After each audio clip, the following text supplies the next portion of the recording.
Está começando mais um Entre Chaves, o seu podcast de desenvolvimento de software. E hoje a gente vai falar sobre o Google I/O, esse evento que aconteceu nos dias 20 e 21 de maio e trouxe algumas novidades aí do Google, principalmente relacionadas... pouquinhas novidades. principalmente relacionadas com IA. A gente já tinha feito um episódio sobre Google, né, e algumas novidades, um episódio de notícias sobre o Google. E a gente tinha algumas especulações, a gente falou um pouquinho sobre. Vamos ver, né, e esse episódio a gente vai trazer algumas das nossas percepções sobre o que foi lançado. Claro que muita coisa é falada, né, mas ainda não é lançada pro público, então a gente não consegue testar. Mas a gente vai trazer algumas das nossas percepções aqui hoje. E claro, estou aqui com o Ângelo. E aí, Olá, Ângelo? Fernandinha. É o que você falou, né? A gente não conseguiu testar ainda, mas quem sabe a gente talvez faça um próximo episódio já testando. Quem sabe você pode me dar de presente um óculos daquele que eles apresentaram, aí eu uso, testo e depois a gente vem aqui e fala pros nossos ouvintes. Quem sabe, investimento entre chaves. Então vamos lá, falando um pouquinho, começando falando, né, do keynote dele, que veio com o Sundar Pichai, né, que é o CEO da Google, e ele começou dando uma introdução geral, assim, falando sobre muito do que seria falado no Google I/O e trazendo já algumas novidades. Vamos começar então falando do próprio Gemini Pro, né, 2.5 Pro e do 2.5 Flash, que foram os últimos modelos que o Google lançou. E o CEO, né, então ele fala de forma muito orgulhosa, né, que o Gemini 2.5 Pro, ele veio liderando todos os rankings da LM Arena em todas as categorias, ou seja, né, de texto, de desenvolvimento, né, de coding e de todas as outras categorias. No dia do Google I/O isso era verdade. Hoje não é mais. Agora no LM Arena, na parte de coding, o Cloud 4.0, que foi lançado na semana passada, já ultrapassou o 2.5 Pro. Mas isso não deixa, né, não tira o brilho aí do Google de realmente esse modelo parece muito, muito bom mesmo, né, assim. Eu ainda não testei ele exaustivamente, mas ele tá vindo realmente com muita força. É o que a gente fala, né? É a melhor IA de todos os tempos da última semana. Já falamos isso em outros episódios, né? E é interessante que o Google, ele tem uma posição de respeito no mercado de tecnologia, obviamente. Não sei se pode ser considerada a maior, mas tá nas top 3 ali, né? E o Google, quando começou esse papo todo de LLM, essa última avanço disruptivo de IA, o Google realmente estava um pouco para trás. A Meta lançou um monte de coisa, a Microsoft lançou um monte de coisa, a OpenAI surgiu lançando um monte de coisa, Anthropic e por aí vai, e o Google ainda estava devendo alguma coisa. E eu acho que esse Google I/O veio para provar que o Google ainda é o Google, que a gente ainda tem que respeitar a história que ele tem e o que ele ainda vai construir. Até por isso que o CEO falou com tamanho orgulho, assim, de todas as coisas que eles trouxeram, né? E aí uma coisa que eu achei interessante é que ele, no papel de CEO, no tanto de novidade que ele poderia trazer, uma das novidades que ele falou foi sobre a integração do Gemini dentro das ferramentas do Google. E aí dentro do Gmail, dentro dos aplicativos do Google, de poder responder a e-mails automaticamente. Hoje a gente já tem ali uma coisa bem simplesinha. Quando você vai responder um e-mail, ele faz um autocomplete de algumas frases pra você. Se você coloca em anexo, ele te dá um lembrete que você às vezes pode ter esquecido anexo. Enfim, mas isso não tem nada de uma inteligência super avançada, né? E aí agora, com as novas ferramentas, com as novidades anunciadas no Google I/O, ele pode responder o e-mail como se fosse você, porque ele vai ler os seus e-mails. Com o seu estilo, né? É, com o seu estilo de escrita. Pode fuçar os seus arquivos ali, achar algumas informações e responder, sabe? Se for uma empresa que tem uma planilha de produtos, ele acha o produto dentro das suas planilhas e responde com preço, sabe? Achei isso bem interessante mesmo, né? O CEO poderia trazer um monte de coisa, ele trouxe isso, parece uma coisa simples, né? Mas eu acho que é uma novidade que pode ser disruptiva para muitos negócios. É, eu acho que ainda mais porque muita gente usa a plataforma do Google no geral, né? Eu mesma tenho muita coisa no Google, né? Google conhece tudo sobre mim. Além do Gmail, tem Google Docs, tem muita coisa. Eu uso muito Maps. Ele até no próprio Keynote teve o exemplo lá, que era um e-mail, né, de um amigo dele perguntando as dicas de um lugar que ele iria viajar. Se fosse pra mim e tivesse uma integração dessa com o meu Google Maps, uma coisa que eu faço muito quando eu viajo é que eu marco os lugares que eu quero conhecer. Então, super daria, assim. Já teria podia escrever ali, esse e-mail não sozinho pra precisava nem você. de mim, exatamente. Ele poderia,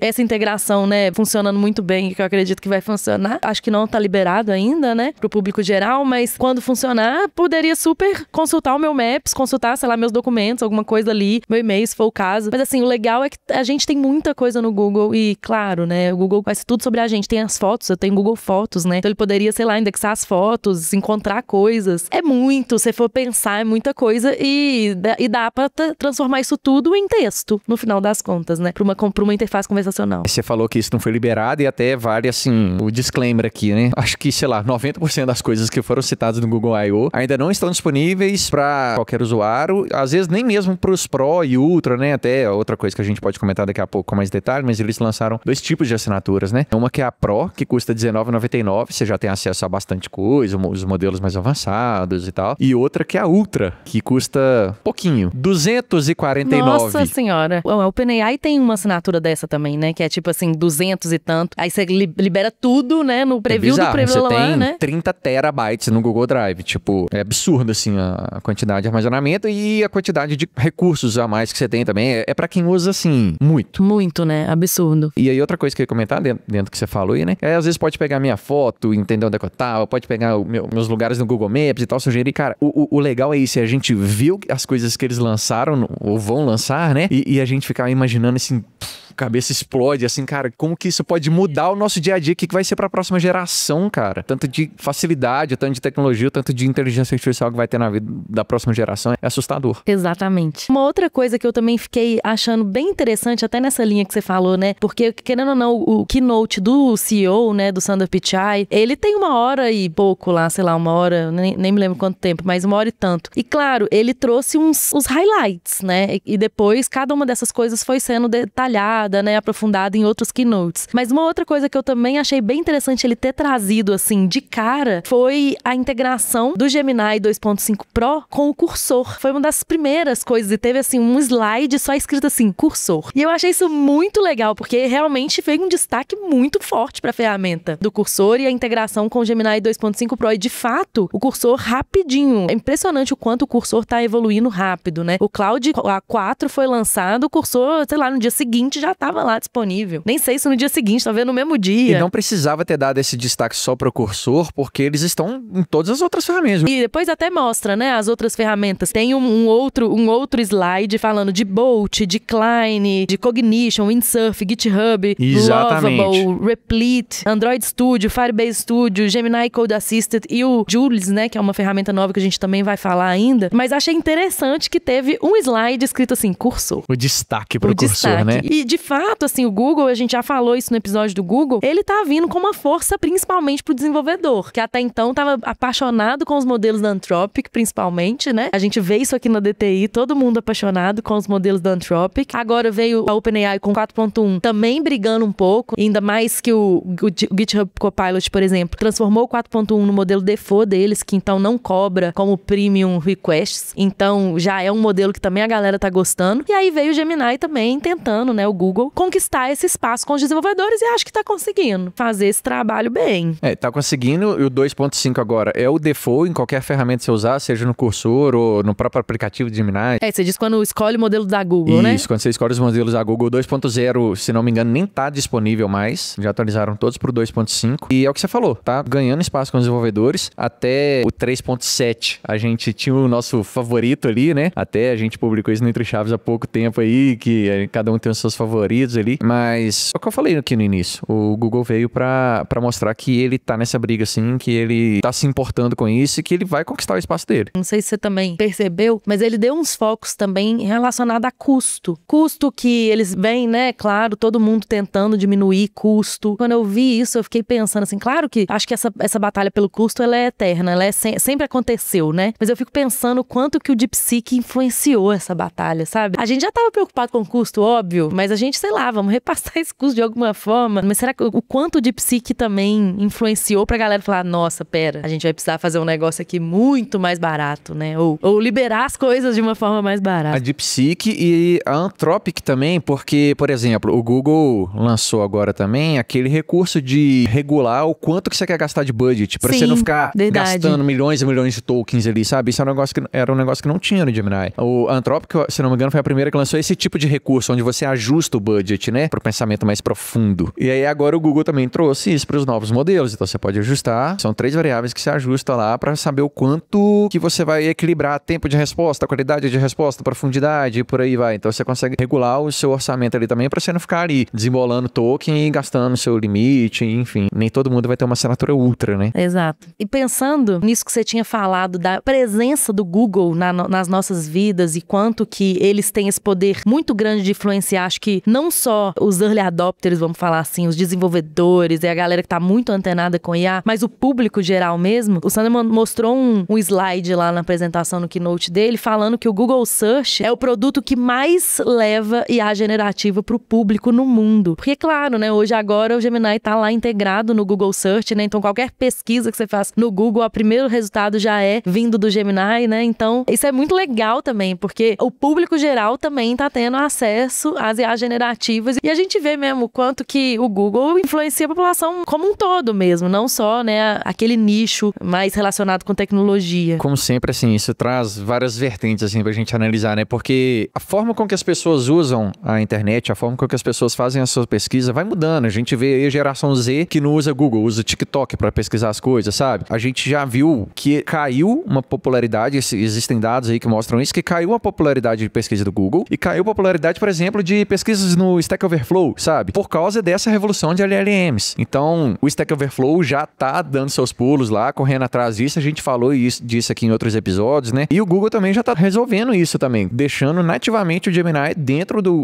das pesquisas. Isso tende a melhorar cada vez mais, tende a evoluir. Mas hoje eu já percebo isso acontecendo. A gente faz uma pesquisa no Google, a primeira coisa que vem é um texto gerado por IA e depois é que vem as páginas, daquele jeito que a gente fazia na década de 2010. Olha como que as coisas estão evoluindo rápido, né? E aí é legal que nessa onda toda de, tá mudando a pesquisa e tal, tá trazendo novas novidades para o Gemini e para as APIs e tal. Agora, nativamente também, a gente já tem saída de áudio pelo Gemini, que antes era só texto também, né? Então agora a gente já tem saída de áudio disponível nas APIs, inclusive em português. Então isso é uma coisa legal também que já ajuda a disseminar mais a popularidade. A gente pode pensar assim para, por exemplo, a deficiente visual, sabe? A dificuldade que tinha ali, às vezes, de leitura de tela, tinha que instalar outro aplicativo para ler, sabe? Agora o próprio Gemini já faz tudo, sabe? As próprias LLMs, não só o Gemini, estão evoluindo para isso. Não, e aí eu acho que a gente vai fazer até um disclaimer aqui importante, que às vezes é difícil, né, entender é difícil montar uma linha tanto de coisa de mesmo. Raciocínio. São tantos nomes, aí o Google lançou Google Beam, sei lá o quê, Project Astra, Project Marine, Project Aura. Nossa, meu Deus, a gente só quer deixar a gente maluco, né? Mas aí eu queria falar que eu falei que o Google lançou e tal, mas as outras LLMs também vão lançar, né? E é uma baita guerra fria, né? Tipo, o Google nem tem o negócio pronto ainda, mas ele dá um jeito de fazer uma demo e lançar pra falar que ele lançou primeiro. A Microsoft vai fazer o evento dela e vai lançar outra coisa, e a Anthropic vai fazer o evento dela e vai lançar outra coisa, e a gente fica aqui nessa loucura, mas usufruindo dos benefícios disso também, né? E tentando entender tudo, né? E uma dessas coisas que eu acho que veio muito nessa fala que você teve aí, né, em relação a essa guerra fria, é que o Gemini agora suporta o protocolo MCP, que a Anthropic criou, né? Que, gente, se vocês ainda não conhecem o protocolo MCP e o poder dele, de verdade, assim, eu só não falo pra você parar o episódio aqui agora, porque, poxa, seria ruim, né, pra nós aqui. Mas temos episódios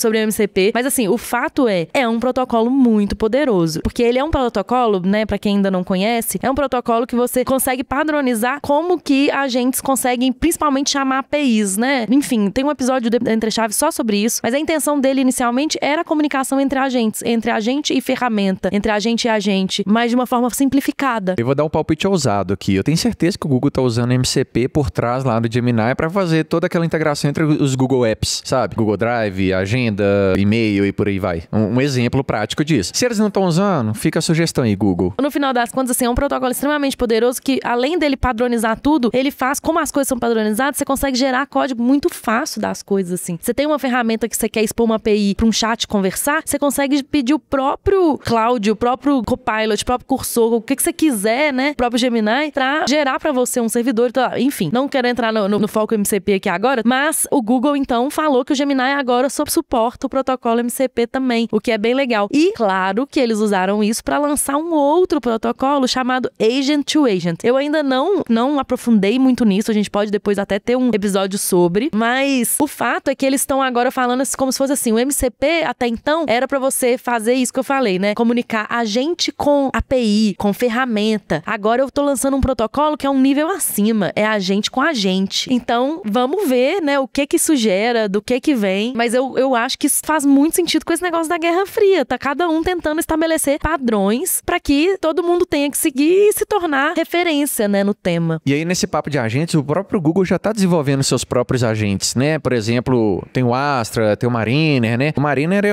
a gente pode falar do Astra depois também, mas o Mariner é um agente web que ele faz tarefas tarefas complexas na web, né? Você pode receber uma lista de empresas, fala assim, eu quero todos os contatos dessas empresas. E ele vai pesquisar empresa por empresa, tá lá o nome da DTI lá no meio. Ele vai entrar no site da DTI, vai pegar qualquer e-mail, telefone de contato, vai salvar isso, tudo bem. Aí vai partir para a próxima empresa. E aí você pode pausar a qualquer momento para não gastar token demais, você pode adicionar novas empresas e por aí vai. Então, é um agente que facilita a forma com que a gente interage na web hoje, né? Isso é bem legal. E eles anunciaram junto também que o Gemini App, quando você entra lá em gemini.com lá, vai ter a possibilidade de você selecionar um modo agente, que vai ser justamente, deve usar esse agente que você tá nos contando, para executar coisas com linguagem natural na web também. Então, sei lá, imagina que agora eu quero pesquisar quais restaurantes eu tenho aqui perto e daqui a pouco eu vou estar conseguindo pedir uma comida no restaurante através do delivery usando o Gemini App. A ideia deles é realmente executar funções autônomas, agênticas na web. Muito legal. Um dos vídeos que eles mostraram também, né, uma das demonstrações, era uma pessoa passeando de bicicleta, aí agora já estamos falando de outra agente, que é o Astra. Mas tá tudo junto, né? Inclusive, essa pessoa tava usando óculos na hora também, né? Aí já mistura tudo. Aí é o caos tecnológico acontecendo. Que parque é esse que eu tô passando aqui do lado? Aí a pessoa fala qual que é o Gemini responde qual que é o parque, né? Eu posso passear de bicicleta lá dentro? Aí o Gemini responde, não, você não pode, mas você pode passear em outras ruas aqui por perto. Ah, não, beleza, então eu vou pra casa. Aproveita e olha aí se tem algum supermercado no caminho. E o Gemini já faz a consulta e já responde pra pessoa pelo óculos ali, sabe? Então, cara, é impressionante como isso tá mudando. Eu falei que tá mudando a forma que a gente interage com a web, mas vai mudar a forma com que a gente interage com o mundo. Isso pra um mercado de turismo, olha o tanto que isso pode mudar, sabe? Pra qualquer mercado, cara. É muita coisa mesmo que eles falaram. Claro, né? Igual esse negócio do próprio Gemini Live, né? Que é você pegar a sua câmera do seu celular e ele ter uma percepção mais fiel do mundo, né? Que, tipo assim, você vai mostrando e ele vai te ajudando. Claro que o próprio Google já tinha feito uma demo de um negócio bem parecido, né? No passado, num desses outros. O Astra mesmo, se você procurar aí na internet, você acha coisas sobre o Astra de 6 meses atrás, é assim, isso, assim. Então tem coisas que não foram exatamente lançadas, né? Mas eles estão melhorando a tecnologia, claro. Não sei se vocês lembram, mas a gente já falou até aqui no Entre Chaves mesmo, de um vídeo da pessoa com o celular mostrando o ambiente, depois falando assim, onde que eu deixei meu óculos? Aí o aplicativo responde, tá do lado da laranja, do lado da maçã, eu acho que era isso. Eu já na época falei, nossa, é muito doido, imagina. E tipo assim, eles estão melhorando isso o tempo inteiro. Então, o Gemini Live agora, ele tá em outro patamar mesmo, talvez com reconhecimentos mais complexos. E é legal a gente comentar também, porque às vezes a gente tem essa reação assim, nossa, que coisa legal, que coisa impressionante. E assim, na real, é coisa que às vezes não é tecnologia tão disruptiva. Eu vou dar um exemplo aqui. Google Meet agora tem tradução simultânea. Eu posso conversar com você aqui em espanhol, você vai ouvir em inglês e vice-versa. Você fala inglês, eu escuto em espanhol. Por enquanto, os dois idiomas são só inglês e espanhol. Eles prometeram que eles vão expandir para outros idiomas. É um negócio assim, hoje, todas as ferramentas aí, Zoom, Teams, todas essas ferramentas já tem uma tradução simultânea para texto. Todo mundo sabe pegar texto e transformar em voz. Não, beleza, legal. Não é um negócio tão disruptivo, mas é um negócio que pode mudar muito o mundo dos negócios, por exemplo. Lançando todos os idiomas, eu posso conversar com alguém lá na China, eu posso conversar com alguém lá no Japão, que são idiomas muito difíceis pra gente aprender, né, aqui no Brasil, e tá tudo bem, nós vamos conversar ali em tempo real. E mais do que isso, né, porque não sei você, mas eu tenho uma personalidade em inglês totalmente diferente da minha personalidade em português. Não, sério, assim. E eu não sinto que eu consigo expressar 100% de tudo da Fernanda falando em inglês. Então, ter uma ferramenta dessa, cara, você começa a expandir,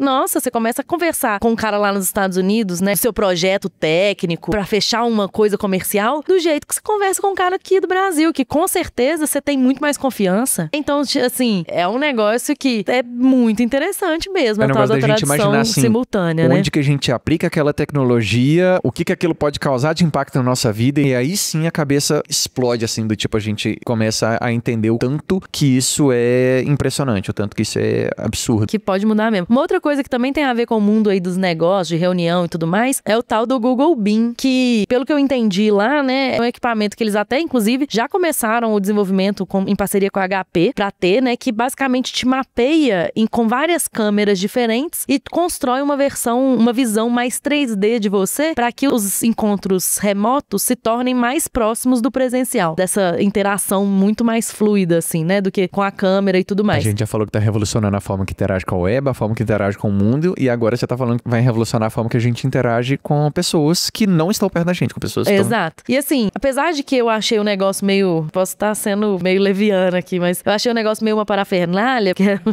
negócio gigantesco. Mas assim, um ponto, quando já falamos, né, passado aí de multiverso, da Meta, da vontade que eles tinham de colocar as pessoas, né, num lugar meio virtual e elas terem essa interação, talvez o Google tá dando um passo aí pra se tornar isso realidade, não sei. Esse aí foi o que eu menos achei muito doido. Mas tem a ver com o que a gente tá falando aqui também, com o poder da tecnologia, sabe? Pode ser que a gente não tá tendo criatividade aqui o suficiente pra imaginar onde que isso vai ser aplicado. Mas, cara, é o poder da tecnologia. E aí eu queria trazer até outras 3 ferramentas que foram anunciadas lá, que é o Imagen 4, Imagen 4, o VO 3 e o Flow, que são ferramentas pra criar imagem, criar do zero, assim. O Imagen é pra criar imagem, mas assim, são imagens impressionantes. Hoje a gente percebe no mercado que o ChatGPT meio que domina ali entre as LLMs para geração de imagem, e aí o Google veio forte com essa ferramenta. E assim, como eles disseram na apresentação, né, imagem é muito legal, mas e se a gente der vida para essas imagens? Aí vem os vídeos, né? Eu achei o vídeo que eles mostraram bem interessante. É muito louco. Você pode criar um personagem e dar vida pro personagem. O personagem fala e o lábio mexe sincronizadinho, cara. Exato. Apesar de que o Sora também, quando ele foi lançado, né, da OpenAI, ele também foi bem impressionante, assim. Não sei se você lembra, mas tiveram uns vídeos, assim, que foram bem impressionantes. Talvez o Google aí vem, eles até falaram, né, que eles vêm com novas capacidades de trilha musical, de falas de personagens. E realmente, o trecho do vídeo que eles mostraram é bem legal, assim, uma coruja voando e depois conversando com outro personagem, né, nem me lembro o que era, um outro animal, e aí eles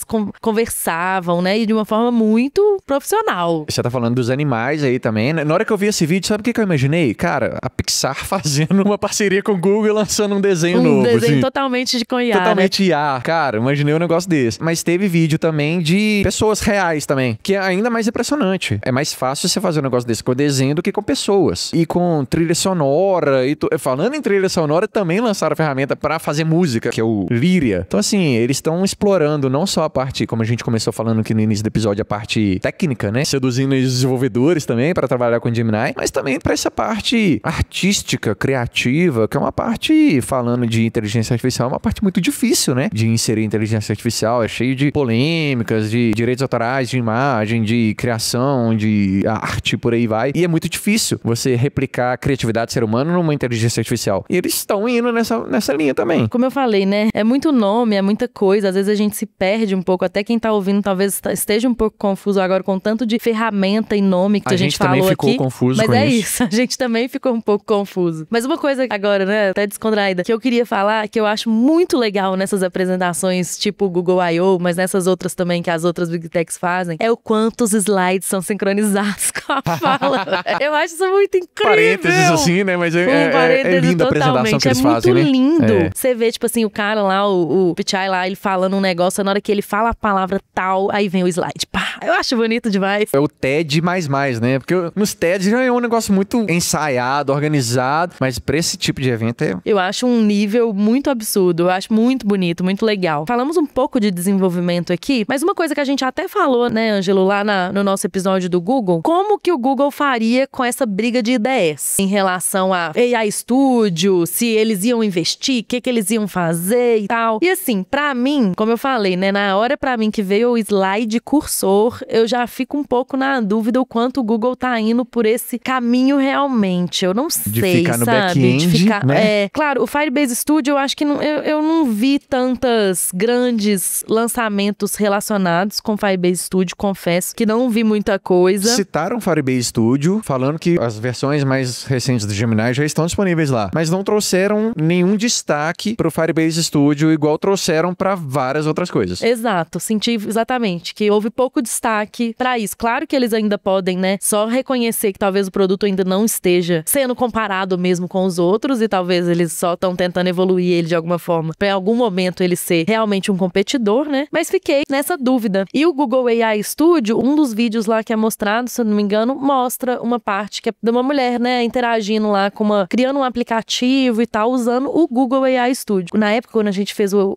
episódio do Google, a gente tinha falado do Google AI Studio mais como uma ferramenta de você testar coisas, de você ir lá, conseguir uma chave, uma API key lá do Gemini e fazer alguns testes mais quase como um POCs, assim. E eu não sei, fico aí na dúvida aonde ainda o Google AI Studio tá. Se ele tá pra desenvolver, porque agora eu entrei lá, né, hoje mesmo, e tem lá já umas coisas, tipo assim, desenvolver aplicativo. Fico aí nessa dúvida mesmo, da onde que o Google tá querendo, o que ele tá querendo com esses produtos. Talvez até o Google ainda esteja na dúvida também, né? porque o Google AI Studio, o Firebase Studio fazem coisas parecidas. O Firebase eu acho que tem uma facilidade que o AI Studio não tem, que o Firebase já faz a implantação da sua aplicação, se você quiser, mas também não sei onde eles querem chegar com isso, assim. Fica aí o questionamento. Fica aí a dúvida, né? O quanto eles querem ser liderança, que eles realmente querem ser líderes nesse mercado, né, de IDS, ou se realmente eles estão... Ou não, deixa alguma ideia que eles não querem tanto investimento nela, mas deixa a infraestrutura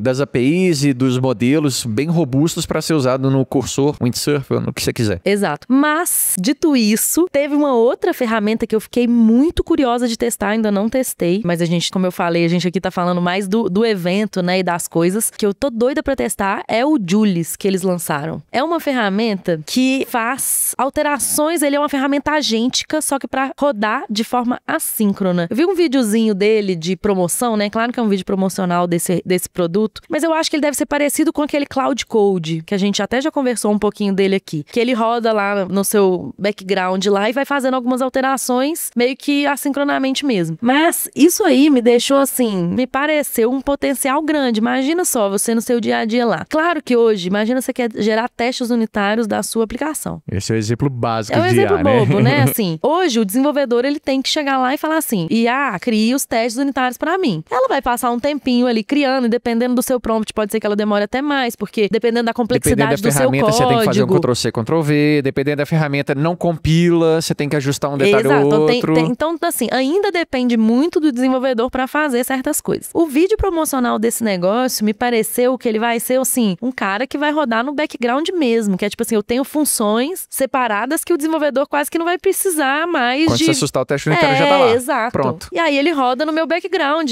Meu desenvolvedor, ele continua, o chat dele não tá travado, é como se fosse assim, o chat dele não tá ali travado gerando teste e ele tá, sei lá, olhando pro tempo, mexendo no WhatsApp. Imagino tanto que isso vai comer de token assim, né? Não, com certeza. Imagino que o custo, igual o Cloud Code também, que é uma ferramenta cara, mesma coisa, imagino que é um trem caro. Mas, ao mesmo tempo que libera o tempo do desenvolvedor, que antes ficava ali esperando gerar o teste, por exemplo, né? E agora vai estar fazendo outra coisa. E o teste vai estar sendo gerado em background. Falando assim, pros desenvolvedores, né, é muita coisa que a gente tem que ficar ligado. É esse tipo de novidade. E é o tipo de novidade também, cara, que APIs que eles já estão disponibilizando, que API que a gente pode usar hoje, como que a gente pode trazer isso pros produtos que a gente está trabalhando. É esse tipo de coisa que é o que faz a nossa cabeça explodir mesmo de possibilidades. Esse produto, igual eu falei, não testei, não sei, pode ser uma porcaria, pode ser caro pra caramba. E a gente fala, cara, é inviável, é melhor o desenvolvedor ficar lá parado, olhando pra ideia do que não, né? Mas eu gostei do potencial, me pareceu bem interessante. Pareceu interessante, parece ter potencial mesmo, e isso vale pra tudo que tá lá, mas ao mesmo tempo a gente tem que ficar pensando, cara, é um vídeo onde eles estão fazendo,